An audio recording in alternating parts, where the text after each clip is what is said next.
Welcome back to the channel. We've spoken about the Sudan, but have we spoken about this gun in the Sudan?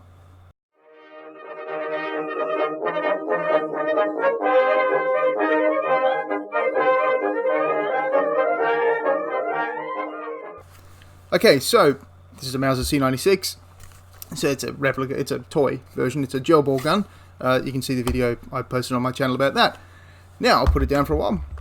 We are going to talk about the Sudan again. So, I've done a video before on I've done a few videos actually on the 1884 to 1885 version of the Sudan. That's the version I like to call the Mahdist War. So I split it up like this. There's the Mahdist Revolt, which is Mahdi v Egypt. There's the Mahdist War, which is Egypt and Britain, mostly Britain, versus the Mahdi. And then the sort of British intervention period, the British clean-up operations, which is in sort of 98-ish, which is where we find ourselves. Actually, no, let's go a little bit before that. We find ourselves in a young man's living room, and he has received a letter telling them that he is a supernumerary lieutenant with the 21st Lancers. Supernumerary basically means that they've got enough lieutenants, thank you very much, but if you want to buy a boat ticket and outfit yourself, and basically it actually indemnifies the army against anything that happens to you. So if you get killed, you can't turn around and sue the army, or you can't, the army doesn't have to ship your body home. It's actually quite a Victorian idea, even though the Victorian period is pretty much over. Oh no, it's still in its dying days. Anyway, Winston Churchill is this man, and he immediately goes to two shops. He buys a Webley 455, which is the standard British service pistol. But Mr. Churchill has a problem. See, Winston Churchill did something quite stupid. He was in Bombay, in a port of Bombay, and in a boat on a very rough sea, where the waves were just sort of, the tide itself was going up and down 4 meters at a time, was basically the distance between the two. And what you were supposed to do was grab one of these rings when the boat was high, and when the boat was low, you would then pull yourself up and climb out of the thing, or you were to you grab this ring and then chuck a rope through it and tie the boat off. It's not 100% clear. I'm leaning towards that you actually would grab the ring and put rope through it. And Winston Churchill leapt up with his right arm, grabbed the ring, and then the boat just dropped, and he ripped his shoulder quite badly, very badly damaged his shoulder for the rest of his life. He had constant pain. If he overextended his arm, his shoulder would just dislocate. He tore some sort of ligament or muscle, which meant that he couldn't use a sword. He was basically crippled in the right shoulder. Even bending down to pick something up could put the shoulder out. Apparently it's now actually quite an easy thing to fix, but back then there was just, well, not until like 1927 I think it was, that they actually figured a way to fix this. So Winston Churchill had his Webley, but the Webley's not great. If you're on horseback, as he would be if he's in the 21st Lancers, he would need to fire the Webley 6 times. It's a double action revolver. And the Webley is a break action, so you break the top down, a top break. It would then eject the 6 cartridges. You would then fish around in your belt for the other 6 in a moon clip. You line it up, put it in, and then snap the Webley back in position, and then you're off for another 6 shots. Winston Churchill didn't really like this idea. 6 bullets.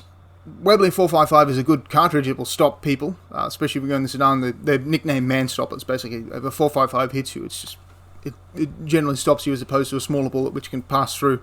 There's actually reports of a lot of reports actually of earlier British officers with Adams and Colts who would put 5 or 6 bullets into someone, and they would die, but they would also get you with a spear. So Churchill went to this newfangled gun shop that had opened up in town a few years earlier. 2 years earlier to be, well, maybe the shop didn't open 2 years earlier, but the firearm they were selling opened 2 years earlier, and he purchased himself one of these. A Mauser C96, sometimes called broom handle, because of the, well, it's not relevant, but yeah, a C96, and it would have been this version, not this version, because the magazine wouldn't have been in place yet, so he would have had 10 rounds, fed with a stripper clip. That's a stripper clip. Who invented the stripper clip? Mauser invented the stripper clip, Paul Mauser. Paul Mauser invented the stripper clip to replace the N-block clip. The stripper clip basically just allows you to dump rounds fast. So the C96, 10 round capacity, very quick to load. All he has to do is fire off his 10 shots and just strip another 10 into the thing. He can just knock that off, reset the hammer, ready to go. So Winston Churchill decides in his own mind that if he sees action in the Sudan, that he will draw the sword for the charge because he's an officer, and then while at the full gallop he will return his sword, draw his pistol from its wooden holster, which doubles as a stock. This one doesn't have that. This little bit here is actually for the battery case, but anyway, this thing here would actually be a lanyard / and there'd be a little place for stock there, so you'd actually have a carbine version. I'm not sure if that had actually come out in 1898 when Churchill was doing this, but in the First World War it was definitely there. These were quite common to see in artillery units and cavalry. Anyone who didn't need a rifle, if you didn't need a rifle but a pistol wouldn't be good enough, you would generally give them one of these. Or even a Luger, but Lugers are much nicer than C96s are, because they're actually magazine and very prized. Anyway, we're off topic. So Churchill made a good choice from hindsight to join the 21st Lancers, or to be a member of the 21st Lancers. Because at Omdurman, which is a big battle that I'm not going to talk about, it's Kitchener, who is this guy from the posters. He died in World War I when his ship was sunk by Germans. Kitchener basically thrashed the Mahdists at Omdurman with machine guns. So, yeah, he thrashed the Mahdists at Omdurman. The Mahdi had died many years earlier. You'd know that if you watch my other videos. So, Winston Churchill is in this charge. They see 150 men. So there were 310 Lancers. That's officers and men, and there are some 150 Mahdists with rifles that take pot shots. And he is told, formation wheel, charge. And so he charges with his sword. I'm not going to get my sword because it'll blow this camera's way out. And I don't have any room to swing a sword. Yeah, I barely have enough room for the gun. Well, toy. So he charges the Mahdists and returns his sword and draws his Mauser. Now, this combat went on for 120 seconds. 2 minutes. In 2 minutes of action, Winston Churchill is unhorsed. So this force of British Lancers are charging these 150 Mahdists, when suddenly something happens. These flags just pop up out of nowhere. And it turned out that there were about 3,000 Mahdists who were all hiding behind this little ditch, this little sunken area of the road. And these Mahdists then charged the British cavalry. And so Winston Churchill is galloping along. And they see this giant, massive man, and to their credit, they do not panic. What they do is, Churchill sees a man drop, and this was a big deal. Okay, so the Mahdists had a tactic for dealing with cavalry, which is basically drop and cut the horse's hamstring as it jumps over you. It's not a great idea, but it worked for them. And remember, these are Islamist fanatics, so they don't really care if they die. So he sees someone go down, and so he fires 2 rounds with the pistol at the guy. He doesn't know if he hit him or not. And then another man swings a sword. He actually jams the pistol in his face. He's so close. He actually pushes it in the man's head and fires a few more shots. And then Mr. Churchill is unhorsed. He's knocked off his horse. And someone runs at him, sort of dodging and weaving. And he basically says that he thought he fired a single shot. And then he found his gun was empty. So which means he fired 5 or 6. The man fell down dead. And he said, well, it was just a matter of stripping another 10 rounds in and he was good to go. He may have had an 8-round version, I'm not sure. The 10 rounds was, I believe, the standard, so that's what I'm going to go with. Churchill put another 10 rounds in the thing, and off he went, and he survived this battle. I believe only 1 British officer actually died, but a few dozen men were killed. This was one of the last big cavalry charges of the British Army.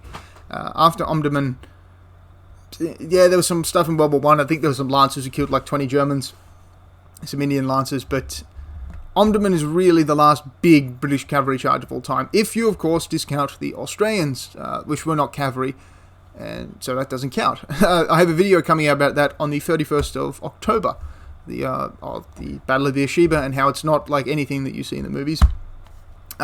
Speaking of the movies, this is actually in a movie, and I'll put the clip of it up. Actually, let's watch the clip together, and we'll go through how this movie... See how I got it right, see how I got it wrong. The movie's Young Winston, by the way, which is actually quite good. We'll see how the movie got it right, we'll see what the movie got wrong, and we'll see basically a pretty accurate recreation of how Winston Churchill used his Mauser. So let's take a look at that movie right now. So let's take a look at Young Winston. It was actually the same day. I hate the male epaulets, by the way. It's a personal thing. I hate them. So he draws his saber.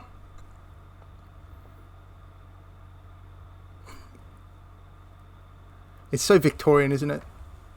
Oh, that's actually the signal for that. If you've seen Waterloo, you'll recognise that trumpet call. And red over white on lances, always. That's the same for Napoleonic, French lancers, Polish lancers. Red over white seems to be the thing that lancers have gone for. So you can see about 150 Martis. There's Mr. Churchill galloping along with his sword. It would have been a straight sabre with like a bowl.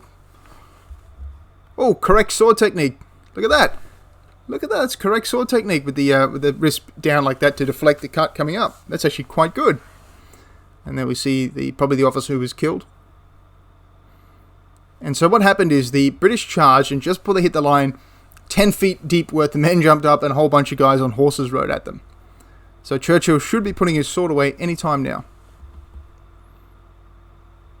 If of course Sir Winston Churchill after the Second World War, but right now he's a very young man.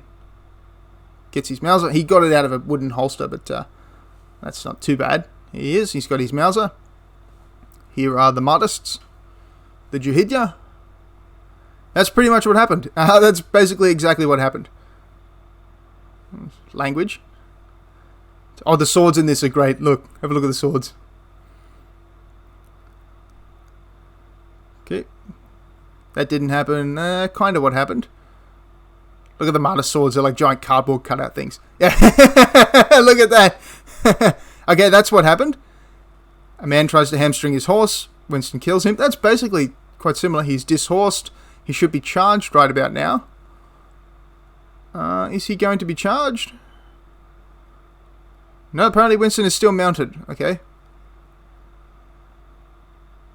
That's not too bad. Oh, okay. Beersheba, that's coming up. So I'm not sure how informative that actually was, but we see that the movie was pretty much... It got the spirit of the thing right. He was charging. He got a pistol. He wouldn't have had it just in a bag. He would have been in a holster. They actually sold them with quite nice wooden holsters. He got his pistol. He never got unhorsed. Someone else got unhorsed, and I got confused that was Winston. That was actually not too bad, except for the giant Martis swords. What the hell is that? They're like this big. That you can clearly see that they're made out of cardboard or like sheet aluminium or something. Like just nonsense. That's actually quite funny. But that charge was seemingly all right. Somebody tried to hamstring his horse and he killed them. Although it was actually at a gallop, not at the not sort of stationary. At one point he did shoot a man point blank, but then he killed like 5 other people, which we don't see in his memoirs. The length of the battle was actually pretty good too. It was about 2 minutes. So yeah, that's actually not too bad.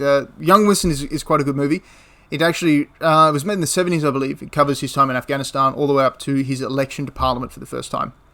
Covers his father. Basically, his father was quite a big conservative, and his father resigned because he was worried about government spending.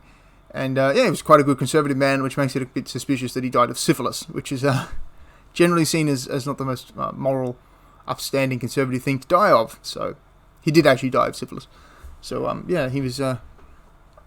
he had some faults. Old Churchill. I'm not sure what his actual name was, but anyway. So yeah, it's actually quite a good movie. So that's the C96, and Churchill was actually recommended this to be adopted as instead of revolvers in the British Army. He recommended specifically broom handle C96s, and he would actually go on to push for the Colt 1911s when they came out. He would push the Colt 1903s. He pushed pretty much all that stuff. During the Second World War, when he was the Minister of Defence, remember there of course was no Ministry of Defence, he just made himself Minister of Defence, Minister of something that didn't exist, and then he put Millis Jeffress's department under him, and he basically distributed tons and tons of these, tons and tons of literally every weapon possible to the Home Guard. But he really liked these. He liked to give these to commandos. I'm not sure how much commandos actually liked having them, but these were quite common to see. At least in commando depots. Whether or not they actually took them in the field is a whole nother matter. But yes, that is the C96. Now, of course, it's a gel gun, fully legal in Australia, so it's a toy. So I hope you enjoyed that video. If you would like to see more videos, I have another one here on bolt-action rifles, specifically the American Army's adoption of the bolt-action rifle, and how doctrine can sometimes be a big negative. So if you'd like to check that out, make sure you check the video out. It'll be released at the same time as this one in partnership with myself. And yeah, if you'd like to see more about the C96, I can do some more talks about the C96. It's quite an interesting weapon.